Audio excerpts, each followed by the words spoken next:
Halo sahabat pembangunan, selamat datang di podcast Bappenas. Di sini kita akan berbagi wawasan, ide, inspirasi seputar pembangunan Indonesia.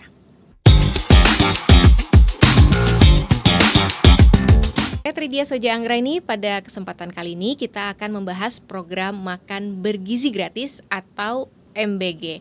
Dan untuk itu beruntung sekali pada hari ini bisa berbincang langsung dengan staf ahli bidang sosial dan penanggulangan kemiskinan. Selamat datang Pak Pungkas Bajuri Ali, dan terima kasih telah meluangkan waktu untuk hadir di podcast pada hari ini ya Bapak ya. Seperti apa kabar Bapak nih? Alhamdulillah sehat. Semakin sibuk kalau udah ngomongin MBG nih ya, karena bisa dibilang MBG sebagai salah satu program presiden kita yang memang dicanangkan. Program MBG ini sudah berjalan kurang lebih hampir 1 tahun ya Pak ya, kurang lebih. Ya, 8-10 bulanan. 8-10 bulanan di periode kepresiden kita yang baru ya Pak. Ya. Nah, kira-kira dari Makan Bergizi Gratis punya tujuan seperti apa nih sih Pak untuk Indonesia? Ya, jadi makan bergizi gratis tujuannya tidak hanya untuk perbaikan gizi, seperti yang mungkin sering kita dengar ya. Tujuannya memperbaiki status gizi anak sekolah, ibu hamil, balita. Itu hanya salah satu. Memang itu kita rancang. Makan bergizi gratis itu punya 4 tujuan besar. Yang pertama adalah perbaikan gizi. Di situ termasuk dampaknya kepada kesehatan tentu, karena kita masih punya permasalahan yang gizi yang cukup besar. Stunting kita masih sekitar 19% lebih ya. Ibu hamil juga banyak yang mengalami anemia dan kekurangan gizi dan seterusnya. Tapi di gizi ini juga tujuannya tidak hanya untuk memperbaiki status gizi, tapi juga memperbaiki perilaku makan. Jadi salah satu permasalahan di Indonesia adalah perilaku makan yang tidak sehat. Nah, ini bisa kita lihat contohnya sekarang banyaknya penyakit-penyakit tidak menular. Obesitas, diabetes, jantung, itu terutama karena perilaku, yaitu perilaku makan yang tidak sehat. Jadi MBG tujuan jangka panjangnya adalah merubah perilaku atau pola makan supaya lebih sehat. Yang kedua, MBG punya tujuan di bidang pendidikan. Kita sudah melihat banyak contoh di berbagai negara, bahkan di Indonesia juga ada bukti bahwa MBG ini bisa meningkatkan partisipasi anak di sekolah. Mereka yang tidak sekolah menjadi masuk ke sekolah karena ada makan bergizi gratis, konsentrasi anak lebih meningkat. Bahkan kalau kita ukur dalam jangka panjang itu meningkatkan kognitif. Kognitif itulah knowledge, pengetahuan dari anak-anak yang bisa dilihat dari skor, misalnya skor matematika, skor literasi dan seterusnya. Itu meningkatkan outcome di bidang pendidikan. Yang ketiga, dan saya kira ini juga menjadi yang sangat penting, adalah MBG itu menjadi pendorong pertumbuhan ekonomi. Dengan uang yang diberikan kepada masyarakat langsung, ini menimbulkan aktivitas ekonomi di lapangan. Kalau di dapur ya, uang itu masuk ke dapur, ada supplier dari masyarakat, ada yang bekerja, itu perputaran ekonomi cukup tinggi. Dan kami sudah menghitung, memproyeksikan perkiraan dari MBG ini menimbulkan dampak positif terhadap ekonomi, terhadap pertumbuhan sekitar 0,81%. Ya, nah itu cukup besar itu trustnya sebagai pendorong. Di sana juga termasuk ketika bicara ekonomi, termasuk pemberdayaan petani, ya, nelayan yang terlibat di situ di dalam proses keseluruhan mata rantai gizi. Yang terakhir adalah untuk ketenagakerjaan dan kemiskinan. Jadi ini kan akan dampaknya ada 2. Kalau kita bicara kemiskinannya, jangka pendek, jangka panjang. Jangka pendek itu pasti akan meringankan beban kepada keluarga-keluarga yang sulit menyediakan makan untuk anak. Banyak anak yang tidak makan pagi, tidak makan siang, makannya juga tidak teratur. Dan ini akan terbantu. Dan itu yang dibantu tidak hanya anak, tapi ibu hamil, anak balita, sekolah sampai SMA. Jadi kalau di situ ada seluruh anggota keluarga, ada ibu hamil, balita, anak sampai sekolah, semua akan dapat. Dan itu akan meringankan beban. Otomatis menurunkan beban kemiskinan. Yang kedua, dalam jangka panjang ini diharapkan memutus rantai kemiskinan karena ada pekerja yang ikut langsung ya terdampak dengan adanya dapur, bekerja di dapur. Tapi juga ada tenaga-tenaga yang tidak langsung. Dan saya kira yang sangat penting termasuk dengan kemiskinan ini adalah meningkatkan dan ekonomi ya, maaf, itu meningkatkan ketahanan pangan karena MBG ditujukan untuk membiasakan pola makan sehingga kita terbiasa dengan makanan-makanan yang dihasilkan di seputar kita, makanan lokal. Dan itu masalah besar di kita karena pola makan kita banyak tergantung dengan makanan-makanan yang impor, sementara makanan lokal tidak berkembang. Nah, dengan adanya MBG kita mengenalkan makanan-makanan lokal, ke depan dalam jangka panjang makanan-makanan lokal ini bisa berkembang, dan karena anak itu sudah terbiasa ya sejak ibu hamil, anak sampai usia SMA itu konsumsi makanan yang ada di situ yang lokal, maka ini akan mendorong ketahanan pangan. Jadi ada 4 tujuan besar dari MBG tadi. 4 tujuan besar sangat kompleks gitu ya Pak ya. Jadi membungkus si makan bergizi gratis itu untuk jangka panjangnya gitu ya. Jangka pendek dan jangka panjang. Jangka pendek dan jangka panjang ya tentunya ya. Karena sahabat pembangunan biasanya cuma tahu bahwa hanya makan bergizi gratis untuk anak-anak di sekolah gitu ya, supaya nggak lapar gitu ya. Tapi ternyata punya jangka panjang yang begitu sangat besar ya Pak ya, dari mulai perekonomian, merubah perilaku gitu ya, dan kesehatan juga berpengaruh itu ternyata di dalam dari makan bergizi gratis. Oke Pak Mukas, kalau misalnya kita melihat nih si MBG ini kan masuk dalam PHTC dan juga program strategis nasional nih ya Pak ya, bisa dibilang si MBG ini juga berpengaruh dalam RPJMN 2025 sampai dengan 2029. Kira-kira nih Pak, menurut sosok Pak Mukas sendiri nih, seperti apa peran MBG ini bisa mencapai visi Indonesia Emas 2045? Ya, secara umum visi 2045 kan Indonesia sebagai negara maju ya. Salah satu ciri negara maju pasti sumber daya manusianya. Itu ada indeks yang kita sebut dengan indeks modal manusia. Jadi kita sekarang ini indeks modal manusia kita adalah 0,58. Artinya gini, indeks itu diukur pada anak-anak. Jadi anak yang lahir sekarang ketika dia tumbuh dewasa pada 15 tahun ke depan itu hanya bisa mencapai 0,58 dari 1 atau 58% dari potensi dia maksimal.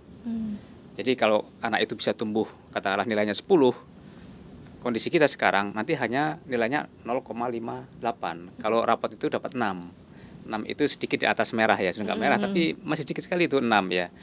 Jadi itu kondisi sumber daya manusia kita. Idealnya 10, kita baru sampai angka 0,58 atau 6. Ya, 5,8 atau 6. Nah, jadi target kita ke depan sebagai negara maju adalah 2045 itu indeks modal manusia kita 0,72. Artinya nilainya 7,2 lah, ya lebih tinggi dibanding dengan memang nggak 10 karena masih sangat berat. Nah, untuk mencapai itu kita perlu meningkatkan kualitas sumber daya manusia, terutama yang generasi anak-anak sampai usia 15 tahun. Nah, kita tahu tadi 0-15 tahun itu banyak masalahnya. Itu adalah masa yang disebut dengan masa golden age, itu 0 sampai 1000 hari atau 0 sampai 5 tahun. Ya. Jadi investasi harus pada masa itu. Masalahnya sekarang anak kita yang 0 sampai 5 tahun tadi 19,8% itu mengalami stunting. Jadi kalau stunting, anak itu tidak akan bisa bersaing nanti dewasanya karena ada kompromis dengan pengetahuan otaknya tidak berkembang dengan baik. Kesehatannya ketika dia dewasa, dia peluang untuk mendapat penyakit stroke, jantung, diabetes akan jauh lebih tinggi, gitu ya. Nah, kemudian meningkat kepada anak SD SMP, anak-anak kita SD SMP SMA saat ini itu nilai kualitas pembelajaran kita juga masih bagus tapi kurang bagus. Ya. Jadi yang disebut dengan kita menggunakan nilai PISA. PISA itu adalah standar literasi, numerasi, dan sains ya. Di anak-anak SMP diukur seluruh dunia, kita masih rendah. Bahkan di tingkat ASEAN kita termasuk rendah. Nah, itu kenapa? Karena kualitas pembelajaran. Tapi sekali lagi ini ada dampaknya. Kualitas pembelajaran dan kualitas gizi dan fisik anak itu saling berhubungan. Jadi bayangkan mereka itu adalah generasi yang tahun 2045 yang berarti berapa 20 tahun lagi dari sekarang akan masuk ke tenaga kerja produktif. Gimana dia bisa bersaing di dunia internasional? Bagaimana kita bisa berbicara mengenai digitalisasi, kemudian energi terbarukan, riset, sains. Kalau nilai kita hanya 0,58 gitu ya, hanya 5,8. sehingga nggak mungkin bersaing. Nah, inilah generasi inilah yang harusnya nanti ketika 20 tahun ke depan masuk ke dunia kerja itu menjadi tulang punggung. Nah, ini yang disebut dengan konteks bonus demografi. Kita akan memperoleh bonus demografi, pertumbuhan ekonomi tinggi, produktivitas tinggi ketika anak-anak yang sekarang lahir sampai usia 5 tahun, sekolah SMP, SMA ketika lulus itu kualitasnya tinggi. Sehingga itu menjadi visi Indonesia Emas. Nah, apa kontribusi MBG di sini? Saya sampaikan tadi, gizinya, ya, kesehatannya, kemudian konsentrasi belajar dia dalam jangka pendek, kontribusi dia kepada sumber daya manusia individu sangat besar. Jadi sebenarnya MBG ini adalah salah satu tools atau alat, ya, alat yang bisa dimanfaatkan untuk meningkatkan kualitas sumber daya manusia. Memang bentuknya memberi makan, tapi ketika memberi makan itu banyak muatan-muatan ditambahkan. Salah satu yang kita ingin di dalam MBG itu adalah tadi perilaku makan, kemudian menghargai makanan, kemudian disiplin. Ini harus integrasi di dalam MBG. Kita sudah merencanakan itu. Kami melihat contoh yang di Jepang, ya, dan di banyak negara. Kan ini kan program makan bergizi gratis itu kok di sekolah itu sudah hampir sekitar 130 negara yang punya program serupa dan sudah cukup lama. Kita sudah masuk baru. Itu di sekolah mereka diajari dengan tadi menghargai makanan lokal, disiplin, membantu menyiapkan makanan, menjaga kebersihan dan seterusnya, sehingga banyak muatan-muatan yang bisa kita tempatkan ke dalam MBG tadi untuk mendukung sumber daya manusia, pendidikan, gizi, kesehatan dan sikap. Nah, sikap ini sangat penting, perilaku sangat penting karena sikap, perilaku, kedisiplinan itu akan menjadi fondasi dia untuk belajar di tingkat yang lebih tinggi gitu ya. Dan itu nanti kalau kita bicara mengenai wajib belajar 13 tahun itu menjadi salah satu kunci untuk sumber daya manusia. Jadi kaitannya ke sana sebenarnya secara teoritis dan sudah dibuktikan di banyak negara dengan studi-studi dan jurnal-jurnal yang terbukti ilmiah. Jadi ini sebagai salah satu wahana, ya. Jadi sebenarnya program MBG ini misinya sangat bagus nih. Tinggal bagaimana kita mengawal ini supaya dapat berjalan seperti yang kita harapkan. Betul, berarti sebagai salah satu tools gitu ya. Ya, kalau misalnya betul. Pak Mungkas Wahana. menyatakan sebagai salah satu tools, sebagai salah satu wahana dalam mencangkup gizi, kesehatan, dan juga termasuk di dalamnya ada perilaku. Nah, tadi juga Bapak sampaikan ada sempat bilang negara-negara lain selain Indonesia. Nah, bisa disebutkan juga nggak Pak, negara mana yang bisa dibilang menjadi suatu percontohan gitu ya? Bapak bilang tadi ada lebih dari 100 negara yang sudah menerapkan si MBG ini gitu ya, dalam meningkatkan kualitas pendidikan, menurunkan permasalahan gizi, dan juga bisa menurunkan tingkat kemiskinan. Dari negara mana saja nih Pak? Banyak sekali ya. Ini ada dari negara maju maupun negara berkembang. Sudah cukup banyak. Indonesia juga punya contoh karena dulu kita punya program makanan tambahan anak sekolah. Kita punya Progres. Di Kemenkes ada PMT bagi ibu hamil. Sebenarnya Indonesia juga punya, cuman tidak semasif sekarang gitu ya. Di negara-negara lain yang sangat tua umurnya itu seperti negara Jepang, sudah hampir 140 yang tahun lalu sebenarnya dimulai. Di Finlandia sudah hampir 40 tahun yang lalu lebih, ya. Dan negara-negara berkembang konteksnya negara-negara selatan itu ada Brazil, ya, dengan program yang namanya PNI, itu singkatannya PNAE, ya, bahasa Brazil. Intinya memberi makan juga untuk anak sekolah. Di India juga ada namanya PM Posan, itu juga di India dilakukan. Jadi banyak yang dilakukan di banyak negara itu, dan metodenya berbeda-beda sesuai dengan kondisi, ya. Ada yang modelnya dimasak di sekolah, ada yang dimasak bersama oleh masyarakat, ada yang central kitchen seperti di Indonesia, ada yang dikirim dalam bentuk bahan pangan, tergantung dari kondisi, dan itu memang menyesuaikan dengan kondisi masing-masing. Tapi saya lihat intinya ada satu keseragaman bahwa makan bersih gratis di kita atau di luar negeri disebut dengan School Meal Coalition itu memang dampaknya sangat besar di bidang pendidikan, kesehatan, ekonomi, bahkan ketenaga kerjaan.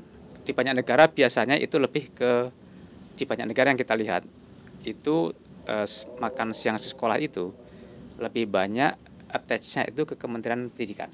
karena bagian dari struktur pendidikan mereka. Nah, kalau di kita ada badan sendiri yang khusus menangani itu, tapi Kementerian Pendidikan tentu juga terlibat di sana. Itu yang membedakan. Tapi contoh-contohnya sudah cukup banyak. Di beberapa negara sudah di backup dengan level regulasi yang sangat tinggi, yaitu undang-undang. Bahkan komponen-komponennya juga menjadi komponen undang-undang. Di Jepang contohnya ada namanya Shokuiku, itu pendidikan gizi yang menyertai makan siang di sekolah, itu juga bentuknya undang-undang, dan itu dikawal betul. Nah, sebenarnya konsep makan siang itu tidak hanya tujuan 4 tadi. Konsep awalnya dulu mulai sejarahnya itu adalah karena dari konsep setiap orang berhak untuk mendapatkan pangan, makanan. Jadi memang setelah Perang Dunia Kedua, kemudian ada banyak kelaparan, sehingga muncul program ini bahwa setiap orang berhak mendapatkan pangan. Itu juga menjadi dasar kita juga ya. Tapi dalam konteks yang lebih praktis, kita punya tujuan sektor tadi, yang keempat sektor tadi, itu adalah dari sisi programatik. Tapi pada dasarnya ini adalah bagian bahwa masyarakat Indonesia, terutama ibu hamil sama anak sekolah, kelompok yang rentan, ini memang mempunyai hak akses terhadap pangan yang sehat, yang bergizi, yang beragam. Jadi itu intinya. Tapi kita punya banyak contoh negara, dan mereka juga sering melakukan sharing. Kita juga melakukan sharing dengan negara-negara tersebut.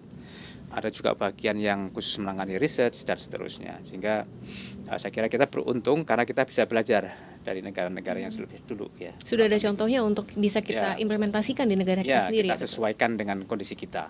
Betul-betul. Jadi ada Jepang, Amerika, Finlandia, Brazil yang sudah berhasil untuk menciptakan program MBG ini gitu ya Pak. Tentu pasti Indonesia yang masih hampir 1 tahun ini ya Pak, kurang lebih program MBG ini terlaksana, tentu pasti punya tantangan ya Pak ya. Tantangan yang masih jatuh bangun gitu ya untuk mensukseskan program MBG ini. Nah, menurut Pak Mungkas sendiri, kira-kira tantangan terbesar dalam implementasi dari MBG ini seperti apa Pak? Tantangan kita yang sangat khas Indonesia, saya kira adalah satu jumlah penduduk. Ya, jumlah penduduk kita kan sangat besar ya, hampir 200, sekarang berapa ya, mungkin 280-an juta. Sementara kelompok ibu hamil, balita, ibu menyusui anak sekolah itu hampir 98 juta. Jadi kita program MBG ini harus melayani sekitar 98 juta penduduk. Itu dibanding dengan negara lain sangat besar, ya, sangat besar. Mungkin saat ini dari program makan siang itu kita hanya kalah dengan India dari sisi jumlah cakupan, ya, target cakupannya. Jadi tentu tantangan besar karena jumlahnya sangat besar, sehingga diperlukan resources yang besar, baik infrastruktur, sumber daya manusia, tata kelola, dan seterusnya. Yang kedua tantangan kita adalah kepulauan, daerah tertinggal yang juga sangat banyak, gitu ya. Kita mungkin berbicara dapur mudah karena di kota, gitu ya. Nah, beli sayur gampang, beli beras ada, mau ngirim ada mobil, ada kendaraan mudah, gitu ya. Tapi kalau kita berbicara di daerah-daerah yang jauh, yang remote, yang tertinggal, ini tantangan besar bagaimana mendeliver makanan. Karena makanan untuk MBG ini harus memenuhi syarat, memenuhi standar gizi, standar keamanan pangan, kemudian standar keragaman pangan, dan itu sesuai dengan usia penerima, itu berbeda-beda itu standarnya. Nah, makanan kan salah satu bentuk yang paling mudah rusak, gitu ya. Sehingga sekarang kasus banyak di situ. Bagaimana kita bisa menjamin bahwa barang-barang yang diperlukan itu ada. Dan salah satu tantangan kita adalah di supply tadi. Jadi untuk memperoleh makanan yang beragam, kita perlu supply yang cukup besar. Contohnya sumber protein, kita perlu alternatif ya, bisa telur, bisa ayam, bisa daging, bisa tempe, bisa tahu. Dan itu enggak tersedia semua di setiap wilayah, bahkan beberapa di antaranya kita masih impor ya. Nah, itu tantangan terbesar. Tantangan kedua saya pikir terkait dengan tata kelola. Tata kelola itu artinya bagaimana kita mendeliver program itu di lapangan, ya. Yaitu terkait dengan besarnya cakupan, dan Pak Presiden ini kan sangat optimis, sehingga kita sangat progresif ya. Jadi kita harus memenuhi targetnya adalah 30.000 unit dapur dalam 1 tahun. 82 juta dalam 1 tahun, itu program yang paling cepat dimanapun di dunia dengan mencapai sebesar itu. Sekarang kita sudah hampir 32 juta per hari ini ya, hampir 11.000 dapur, jadi sepertiga dapur. Itu menurut saya capaian yang luar biasa gitu, yang luar biasa, dan kita diapresiasi. Ya tentu dalam perjalanan pasti ada banyak kendala-kendala ya, dan proses yang kita lalui supaya kita bisa belajar ke depan lebih baik lagi. Tetapi ya target yang besar, tantangan yang besar, sehingga masalah bagaimana memastikan kualitas makanan, keamanan pangan, ketersediaan itu menjadi isu dan delivery ya, dari sisi programatik. Ya banyak tantangannya saya kira. Banyak tantangannya.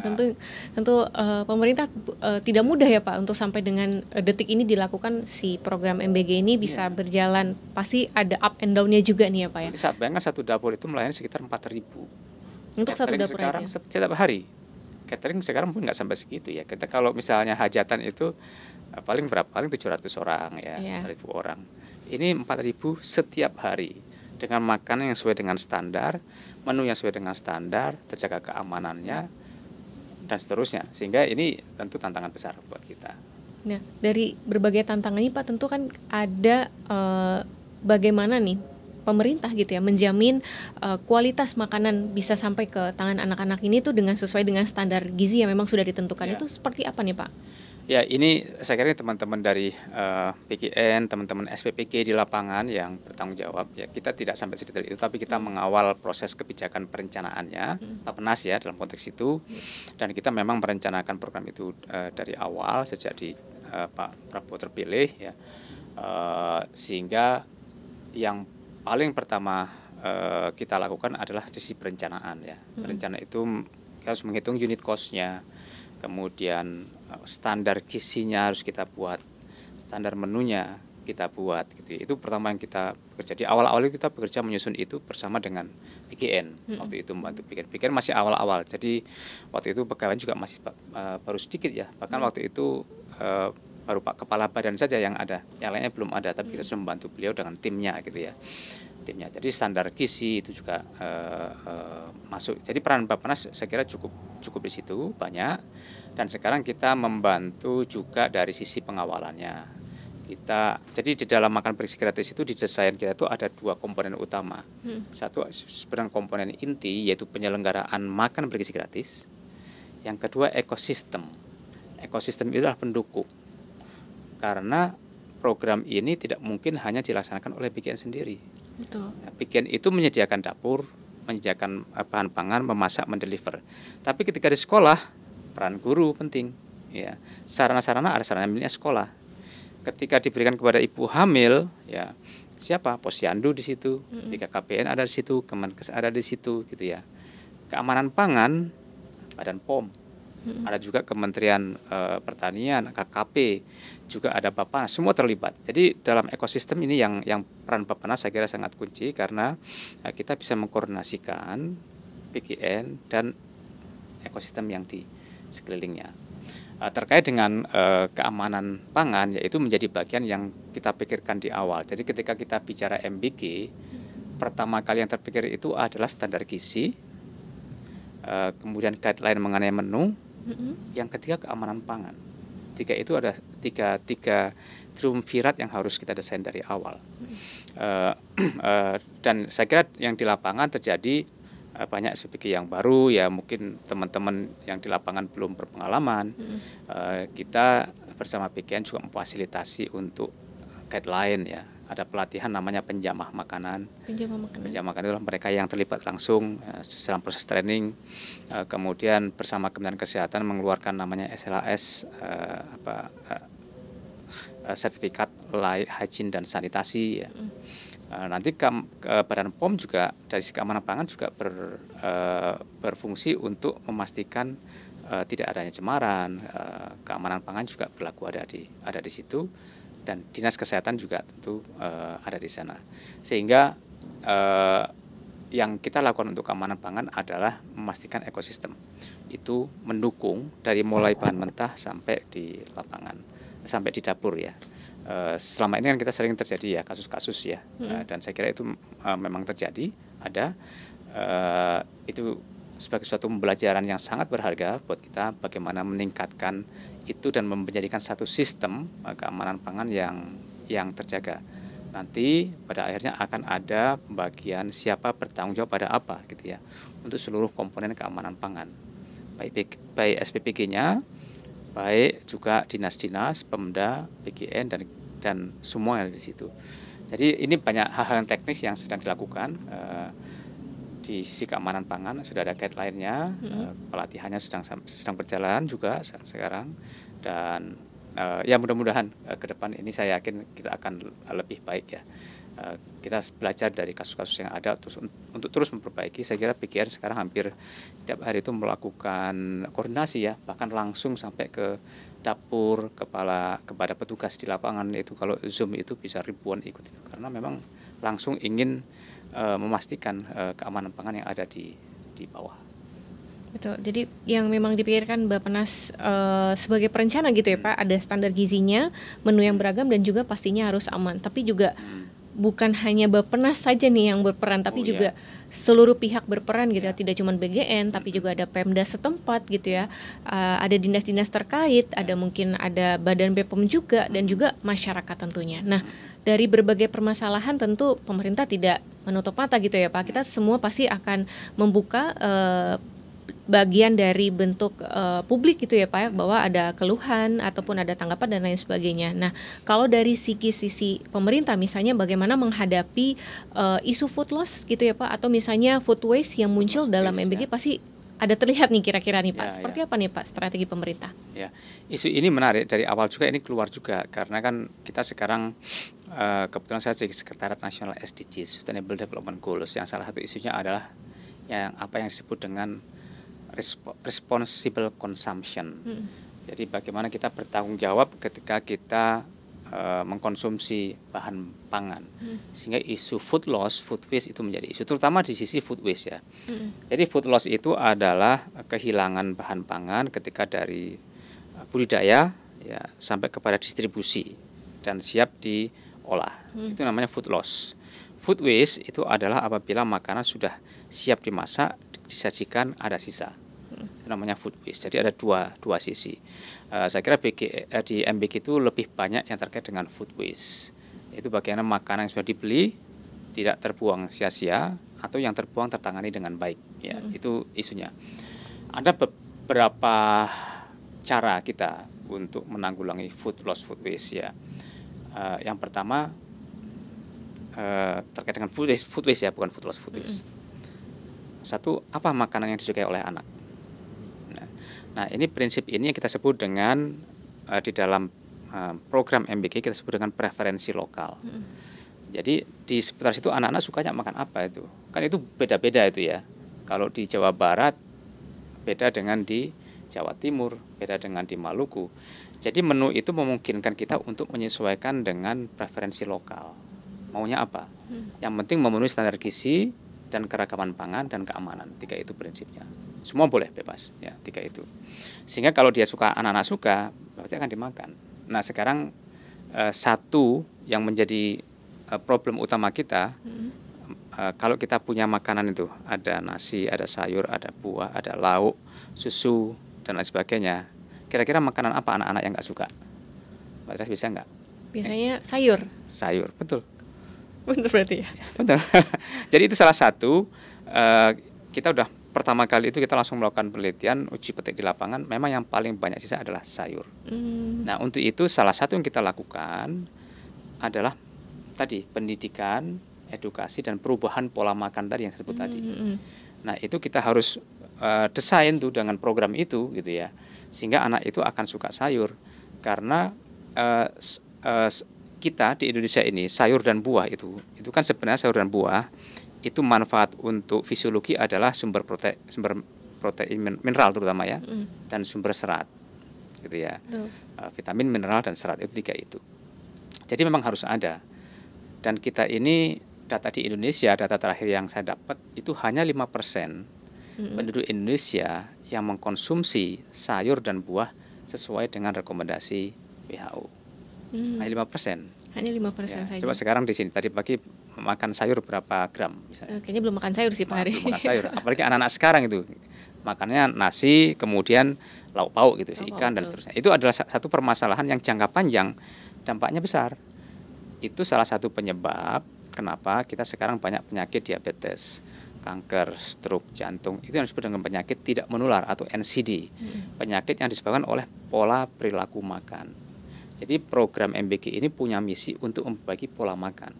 Jadi kalau anak-anak sudah suka sayur, pasti akan dibuang dong. Dan itu juga pasti nggak mudah itu. Selain anaknya suka, ya mereka memang harus dipaksa diajari untuk makan sayur supaya jangka panjang itu menjadi kebiasaan. Kemudian menghargai pangan, sikap menghargai pangan. Ini yang juga akan kita lakukan dengan satu sekarang kita di Bappenas bersama BKN melakukan berbagai analisis ya, ada banyak analisis, salah satunya adalah melakukan edukasi bagaimana penghargaan terhadap pangan, terutama pangan lokal gitu ya, pangan lokal supaya anak-anak belajar mengenai pangan lokal. Jadi kalau kita menu makan bergizi gratis itu isinya tidak tiap hari sayur, nasi, buah, lauk. Lauknya bisa berubah-ubah, tempe, tahu, ikan, telur gitu, ayam dan seterusnya. Tapi yang bagian karbohidrat biasanya nasi. Tiap hari nasi gitu ya. Iya betul. Dan nasi itu kan salah satu. Kita nggak menyalahkan nasi. Yang kita salahkan adalah makanan yang terlalu banyak, ya, melebihi, sehingga itu menjadi salah satu penyebab tingginya diabetes karena kadar gulanya. Jadi kita sebenarnya punya banyak makanan-makanan lokal yang bisa menggantikan nasi. Kita nggak terbiasa aja gitu ya. Nggak terbiasa. Ketika saya di Brasil, lihat makanan anak mereka makanan lokal. Namanya kuskus lah, maka sorghum, singkong, nasi campur gitu, artinya ganti-ganti ya. Nah ini strategi kita untuk menghindari food waste. Dan yang keempat itu adalah adaptasi. Adaptasi itu artinya kalau sudah terjadi waste mau diapakan tuh. Jadi kan pasti ada sisa-sisa, walaupun kita berharap tidak ada sisa, tapi pasti ada sisa. Sisa itu terjadi dua, sisa pengolahan. Pengolahan itu kalau kita sayur motong bonggolnya kan masih ada tuh. Kalau ikan ekornya mungkin nggak dimasak, itu kan sisa. Sisa yang kedua dikasih makan sebagian nggak habis, itu sisa. Ini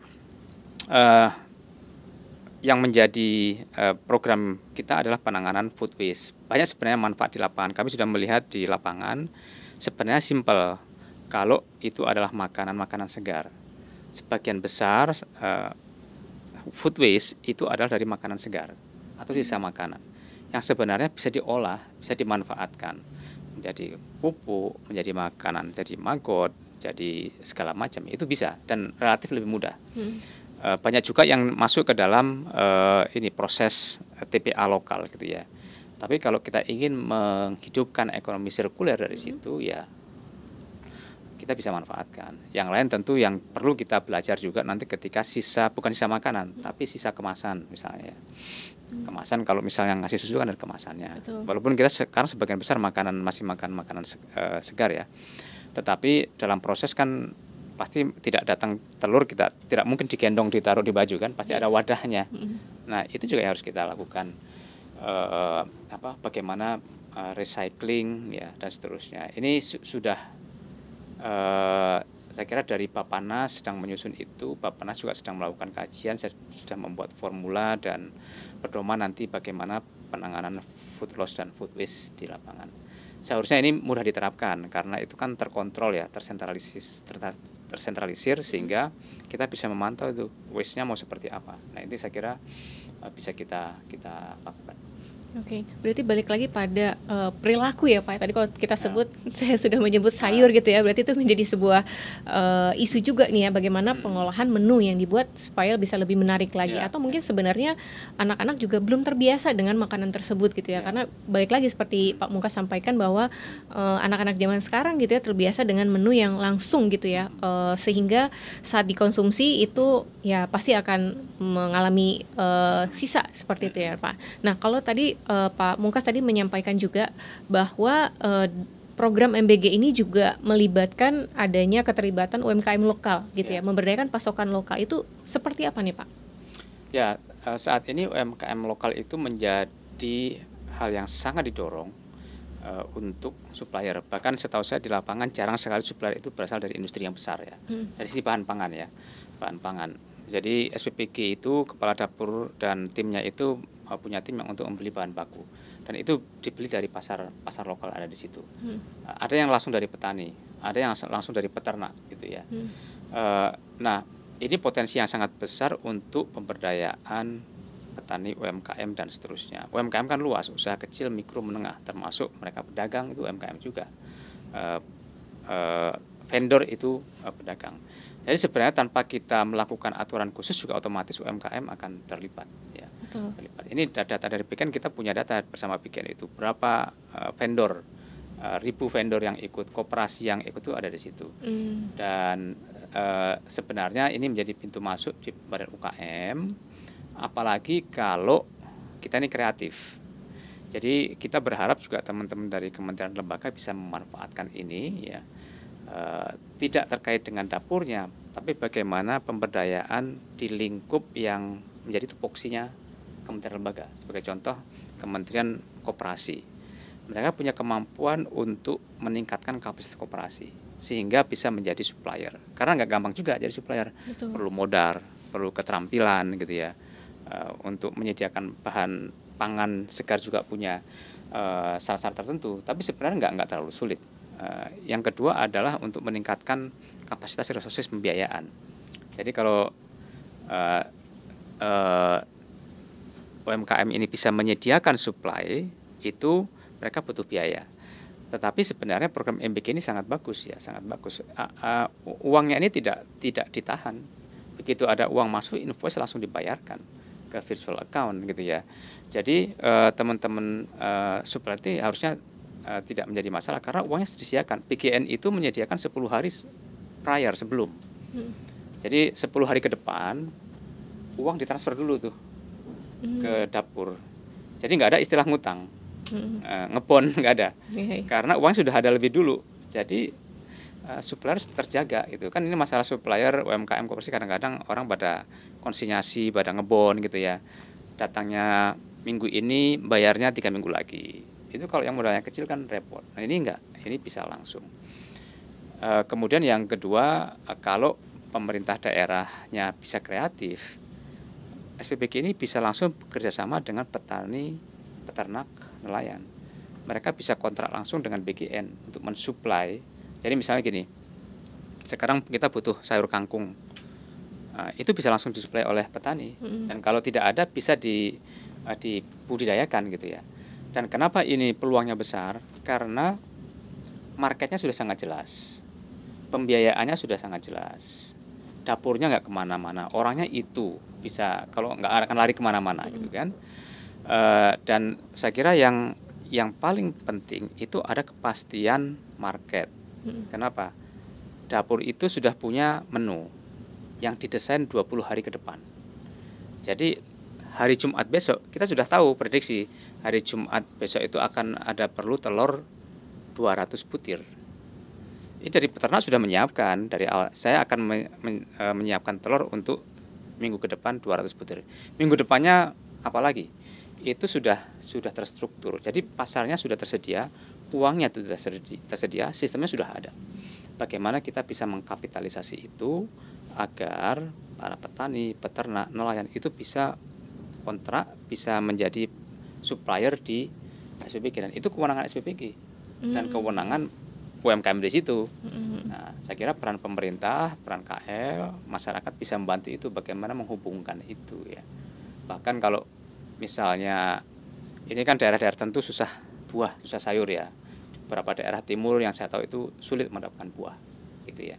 Tapi kalau ini sudah jelas marketnya, bisa didesain, ya kita ciptakan lingkungan sehingga kita bantu pupuknya, kita bantu pengairannya dari Pemda, supaya petani itu bisa menghasilkan buah yang sudah pasarnya sudah tersedia. Dengan demikian akan menumbuhkan industri baru. Dan bahkan sebenarnya ini bisa lebih besar ya, koperasi itu peluang tumbuhnya juga besar. Kami pernah melihat contoh pada saat melihat program ini di Jepang. Jadi petani yang menghasilkan susu itu ada sekitar 7 petani. 7 petani, tetapi yang diperlukan oleh anak-anak kan susu. Mereka produksi dalam susu UHT dan susu pasteurisasi, dikemas. Kan perlu pabrik. Betul. Nah, petani ini nggak punya pabrik. 7 petani itu membuat koperasi pengolahan susu. Sehingga 7 petani ini otomatis menjadi supplier yang tetap, kemudian dia menguasai menjadi pemilik daripada pengolahan susu, otomatis profitnya ke dia dan dia memasok ke sekolah. Itu sudah ada kontrak tahunan, kontrak bulanan gitu ya. Harganya sudah bisa disepakati dari awal, sehingga sangat jelas. Kan salah satu permasalahan bisnis adalah kepastian pasar ya. Nah ini saya kira dari sisi itu MBG ini punya derajat yang tinggi dari sisi kepastian bahan baku yang dibutuhkan, jumlahnya, kualitasnya, harganya. Itu sudah tahu dari awal. Sehingga potensinya besar sekali kok menurut saya ini di UMKM ini ya. Untuk di UMKM itu sangat besar, bisa membantu. Balik lagi pada tadi kita tujuan awal MBG adalah terkait dengan perekonomian tadi tuh ya Pak ya. Iya, ya bayangkan itu kita seperti dalam beberapa sekolah ada satu catering besar. Setiap sekolah ada catering besar karena ini kan industri FBG ini seperti catering ya, besar, dan itu memberikan makan kepada 4.000, itu besar sekali sebenarnya. Omsetnya besar sekali dan daya ungkitnya terhadap ekonomi UMKM sebenarnya besar. Asal kita bisa betul-betul memanfaatkan itu gitu ya. Ekosistemnya tadi itu ya di lapangan. Nah, kalau misalnya tadi supaya hasilnya yang kita harapkan bisa berdampak tentunya nih Pak, bagaimana dengan peran dan fungsi Bappenas gitu ya dalam hal pemantauan, pengendalian dan evaluasi program, strategi yang dilakukan supaya program ini bisa jadi tepat sasaran dan juga minim tadi penyimpangan tadi, itu seperti apa nih Pak? Ya, ini peran Bappenas sih sebenarnya karena ini kan bagian yang kita sebut dengan program strategis nasional. Sehingga Bappenas harus mengawal itu dari sisi perencanaan makronya sampai kepada delivery, sampai program itu bisa dilaksanakan di lapangan. Jadi kita selain berfungsi di perencanaan di awal, kita juga melakukan monitoring di tengah, evaluasi di akhir. Tetapi kita juga punya fungsi bagaimana program yang kita desain itu berjalan, sehingga kita fungsi namanya debottlenecking, clearing house, yang kita bisa membantu ada masalah-masalah apa nih. Kan kita membantu koordinasi dengan KL-KL lain. Itu saya kira peran Bappenas yang sangat strategis ada di situ, di pemantauan, perencanaan, pemantauan, evaluasi dan pengendalian sekaligus debottlenecking. Untuk Monef sendiri, Bappenas punya kewajiban untuk memantau program ini terdeliver dengan baik dari sisi output. Artinya kalau targetnya adalah 82,9 juta, ya kita memastikan bahwa 82, juta ini akan menerima makan bersih gratis. Apa masalahnya? Kalau ada di situ, kita ikut di situ. Apakah ada perlu regulasi, apakah ada perlu kebijakan pembiayaan dan seterusnya. Yang kedua, kita ingin memastikan bahwa program itu mencapai dampak yang diharapkan. Dampaknya apa? Yang tadi 4 tadi itu. Ada pendidikan, ada gizi, ketahanan pangan, ekonomi, ketenagakerjaan dan seterusnya. Itu perlu kita kawal. Sehingga kita memastikan bahwa komponen-komponen yang untuk mendukung capaian itu juga ada dalam program MBG. Nah, itu kita lakukan di monitoring. Di evaluasi, dampak evaluasi ini tantangannya lebih besar karena analisis dampak itu secara ilmiah itu tidak mudah. Betul. Tidak mudah. Ada satu metodologi statistik yang rumit, tapi kita berkewajiban untuk menjaga itu. Dan saat ini Bappenas juga sedang merancang itu. Kita juga merancang dashboard, ya, dashboard itu untuk melakukan monitoring. Termasuk di dalamnya Bappenas nanti ingin memonitoring dampaknya terhadap harga, terhadap supply gitu ya. Itu bayangkan kalau 82 orang juta, kalau kita nggak atur ya, 82 juta orang sehari misalnya menunya sama, semua telur semua. Dalam satu hari perlu 82,9 butir telur. Kita nggak punya sekitar itu gitu kan. Kalau dalam waktu yang bersamaan. Jadi itu perlu dipantau juga dampaknya terhadap harga. Jangan sampai nanti karena kebutuhannya yang tinggi, kita tidak ada supply, harganya naik gitu ya. Sehingga menjadi isu ketahanan pangan, juga keterjangkauan pangan oleh masyarakat. Jadi itu tugas Bappenas di perencanaan, monitoring, evaluasi dan pengendalian. Juga kita meyakinkan bahwa program ini terdeliver. Sebagai contoh, kalau kita ingin memastikan keamanan pangan ya kita diskusi itu dengan KL-KL terkait untuk menciptakan sistem pelatihan dan seterusnya. Kemudian SPBG ini perlu sertifikat halal. Ya, kita koordinasi dengan BPJPH dan PGN, mulailah pelatihan penyelia halal. Kemudian 5.000 nih tahun ini akan disertifikasi halal dan seterusnya. Itu salah tugas Bappenas di koordinasi, ya. Mengundang KL-KL terkait untuk membantu pelaksanaan MBG di lapangan. Betul. Kalau tadi sebagai tugasnya Bappenas juga ikut dalam pemantauan dan evaluasi juga nih, Pak ya. Koordinasi dan juga dari awal perencanaan itu ada. Nah, kalau misalnya balik lagi tadi Pak Mungkas juga menyampaikan bahwa dibutuhkan peran berbagai sektor di dalamnya. Salah satunya seperti peran pemerintah daerah, ada sekolah, pesantren ataupun sekolah keagamaan untuk menjalankan program di lapangan ini. Bagaimana sih Pak peran dari Pemda sendiri? Pemda perannya saya kira sangat krusial. Apa? Karena SPBG ini semua dilaksanakan dalam lingkup di daerah administrasi di tingkat kabupaten kota, gitu ya. Dan kewenangan-kewenangan yang terkait dengan keamanan pangan, terkait dengan sanitasi dan layak haji, ketersediaan pangan, itu semua di level pemerintah daerah, gitu ya.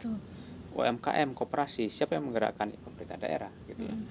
Pusat ini punya program-program nasional yang bersifat strategis dan programnya dilaksanakan di tingkat daerah, sehingga peran daerah saya kira sangat penting terutama untuk mengawal program ini berjalan. Memang uang itu disalurkan tidak melalui Pemda, tapi dari pusat langsung ke dapurnya, ke orangnya, karena itu sangat efektif, direct, tidak berjenjang. Karena kalau masalahnya berjenjang itu namanya berjenjang ya, pasti ada hambatan di level ini, terhambat di level itu, akhirnya delivery-nya akan sangat terhambat. Betul. Di lapangan. Kita punya banyak kasus ya, program-program yang berjenjang itu biasanya butuh birokrasi yang lama, gitu ya, untuk sampai ke lapangan. Ini kan uang ini langsung kepada SPBG, langsung diterima oleh masyarakat dalam bentuk bahan pangan dan makanan, sehingga alirnya sangat cepat. Dalam proses itu semua tersentralisir. Tetapi tadi environment atau ekosistem dapur itu ada di pemerintah daerah. SD, SMP, SMA, PAUD, Posyandu, semua itu di kewenangan daerah. Dan makanan itu akan dikirim ke sana. Ya. Jadi siapa yang nanti memastikan bahwa gurunya memahami mengenai itu, bagaimana guru bisa memanage makanan yang datang disimpan di tempat yang baik, ya.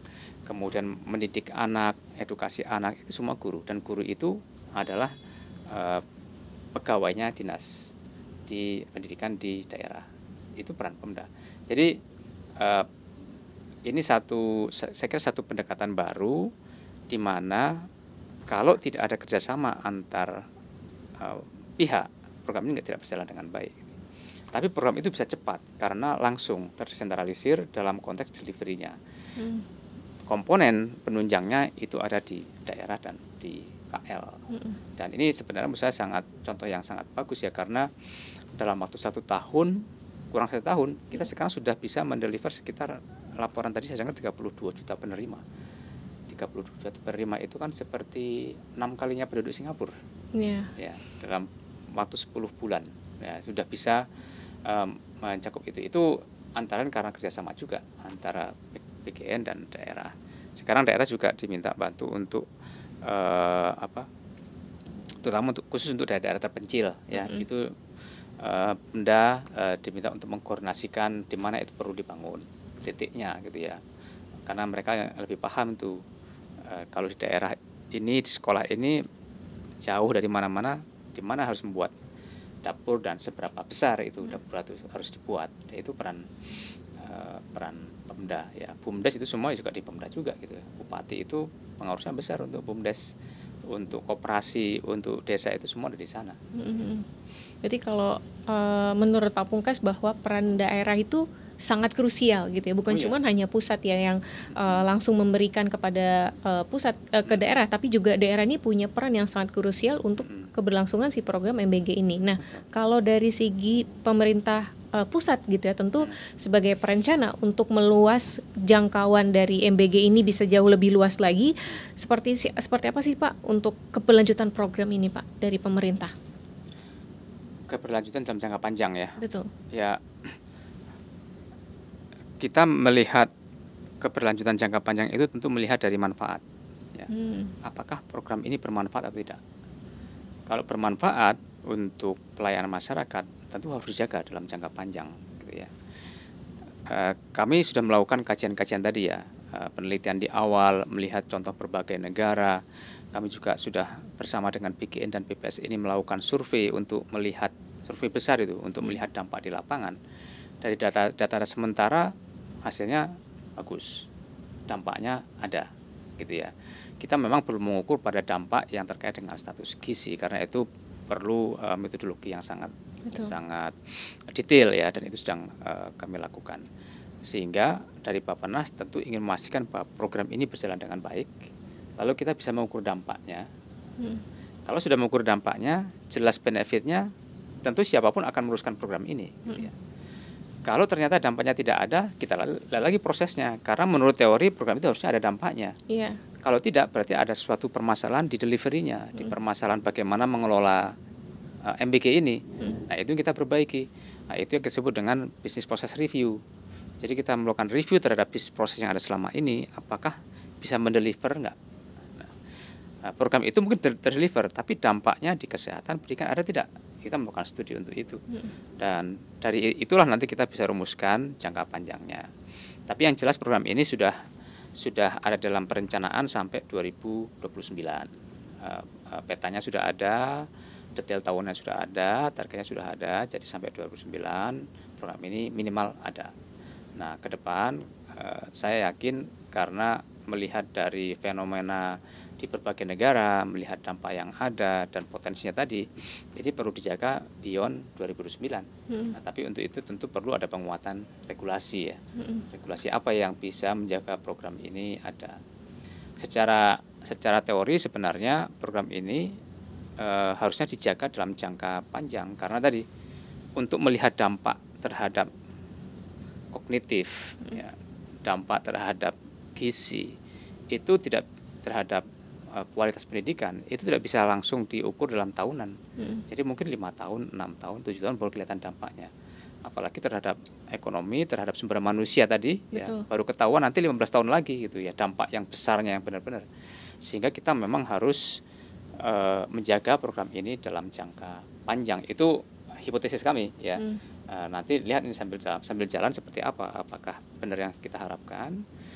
Kalau tidak kita rapikan, kalau ternyata sudah rapi tidak mencapai, ya tentu ada yang salah dengan program ini. Tapi kami yakin dari diskusi teori melihat apapun yang ada secara objektif, kita melihat program ini harusnya dampaknya cukup besar. Betul. Harapannya memang ada jangka pendek dan juga jangka panjang. Yang kita harapkan adalah di 2045 tadi itu adalah goals-nya gitu ya Pak, yang kita bisa terima di Indonesia Emas 2045. Tentunya nih Pak, balik lagi bahwa program MBG masih terlalu kecil gitu ya. 1 tahun ini masih waktu yang sangat singkat sekali untuk melihat adanya pro dan kontra. Itu adalah sebuah hal yang biasa dalam sebuah regulasi ataupun kebijakan. Nah, bagaimana sih Pak tanggapan Bapak dengan adanya pro dan kontra di media sosial saat ini? Itu sungguh sangat terlihat sekali ya. Dan juga bagaimana sih Pak pesan dari Pamungkas untuk program MBG ini, harapannya tentunya dengan melalui program untuk Indonesia Emas 2045? Saya kira setiap program selalu ada pro kontra ya. Betul. Apapun itu selalu ada pro kontra. Karena ada 280 juta orang, itu berarti ada 280 juta pemikiran. Betul. Yang masing-masing punya standpoint tersendiri, dan itu menurut saya hal yang wajar gitu ya, hal yang wajar. Karena itu Bappenas sebagai pengawal dari teknokratik pembangunan itu memastikan dampak program itu sesuai dengan evidence base gitu ya. Dampaknya seperti apa? Dampaknya tidak hanya klaim, tapi harus kita ukur secara objektif oleh metodologi tertentu, baik survei, kajian, kemudian impact evaluation, business process review dan seterusnya. Sehingga ini secara sains, secara ilmu teknologi, metodologinya benar dan itu bisa digunakan. Pro kontra terjadi dan itu terjadi karena dalam proses perbaikan. Jadi sebenarnya kejadian-kejadian yang ada saat ini, kritik-kritik yang saat ini membantu kita karena sebenarnya mereka membantu kita mendeteksi di mana kelemahan program itu, gitu ya. Kata Imam Ghazali dulu, orang yang paling berjasa kepada kita adalah musuh kita. Karena kalau kawan kita itu muji-muji kerjanya, gitu ya. Yang negatif nggak terlihat, tapi kalau musuh kita yang dicari kejelekan-kejelekan, sehingga dari situ kita mendeteksi, oh itu di situ kelemahannya, kita perbaiki, gitu. Dan itu menurut saya satu hal yang biasa. Setiap ada program itu ada pro kontra. Kita yang penting dari kita terus memperbaiki program itu ke depan, ya, karena kita yakin dari awal bahwa program ini program yang besar, program yang punya misi yang mulia, dan kalau dilaksanakan secara baik di berbagai negara menunjukkan dampaknya sangat signifikan di banyak area. Dan salah satu kelebihan dari program MBG di Indonesia, makanya disebutnya MBG. Dulu kan pertama kali kita kenal sebutnya makan siang gratis. Nah, dulu pertama kali kan. Betul. Sekarang bukan makan siang tapi makan bergizi gratis. Nah, bahkan dulu ada asumsi bahwa ini hanya diberikan kepada anak sekolah. Ya, jadi makan siang gratis di sekolah. Nah, itu yang membedakan kita dengan negara-negara lain.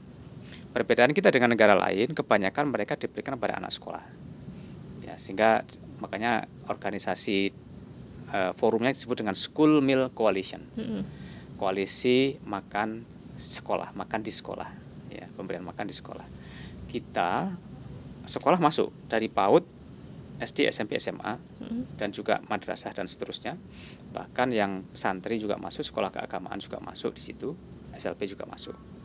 Yang kedua yang membedakan kita itu adalah kita mencakup ibu hamil, ibu menyusui, balita, dan balita, bayi sampai usia 5 tahun. Dan ini sebenarnya kalau kita ingat ya, kita punya program sampai saat ini yang menjadi program besar adalah percepatan pencegahan penurunan stunting. Itu fokusnya di sini nih, ibu hamil dan balita. Jadi program ini sangat bermanfaat untuk penurunan stunting karena juga cakupannya di sini, gitu ya.